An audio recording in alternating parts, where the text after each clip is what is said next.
Donc Olivier Faré, je suis directeur général adjoint des services de la ville de Romans et par ailleurs directeur du centre communal d'action sociale de Romans.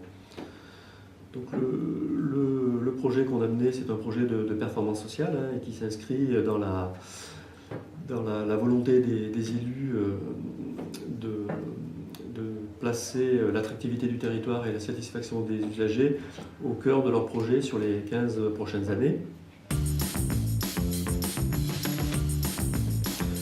En fait, nous avons eu connaissance d'une expérimentation qui avait été menée sur la ville de Suresnes, en région parisienne, en matière de performance sociale et notamment en matière d'évaluation de leurs agents et de fixation d'objectifs et de création d'une prime associée. Et donc on a appris que la ville de Suresnes s'était fait accompagner par le groupe Hemming dans cette démarche. Et quand on est allé voir sur place comment ça se passait, ils nous ont fait part du travail que vous aviez réalisé. Et donc ce travail du diagnostic a consisté à proposer à un panel d'agents, donc en tout une cinquantaine, ce qui est quand même important, de constituer des groupes de travail et d'engager tout un processus avec eux de diagnostic de la situation dans laquelle ils étaient en matière de conditions de travail, de reconnaissance, d'absentéisme, et parallèlement d'engager aussi ce travail avec les représentants du personnel. Ce qu'on a voulu, c'est faire adhérer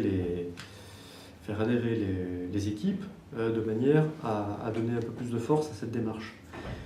Et surtout, épaissir cette démarche avec une notion de performance sociale et de faire des ressources humaines un véritable levier de la performance de la collectivité. Sans quoi, on ne peut pas avancer sur les deux notions et les deux objectifs fondamentaux qui nous sont assignés par les élus, l'attractivité du territoire et la satisfaction des usagers.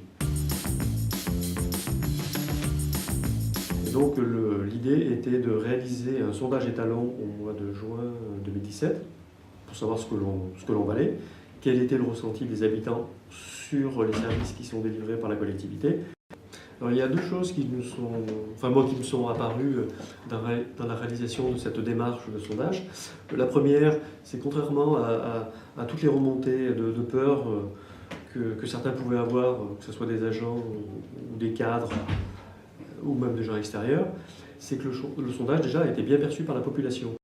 Et le deuxième, et qui est lié aussi à la manière dont on a voulu aborder les choses, c'est que cette prime,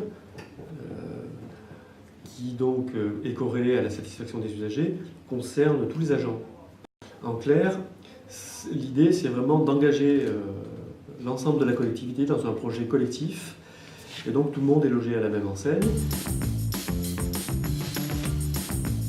Aujourd'hui, les résultats sont positifs, puisque si on regarde le niveau de l'absentéisme en 2017 par rapport à ce qu'il était en 2016, on s'aperçoit qu'il y a à peu près 3600 jours de travail qui ont été gagnés. Donc ça correspond à 17 équivalents temps plein, et donc une économie de plus de 500 000 euros. Donc le résultat pour 2017 est très positif.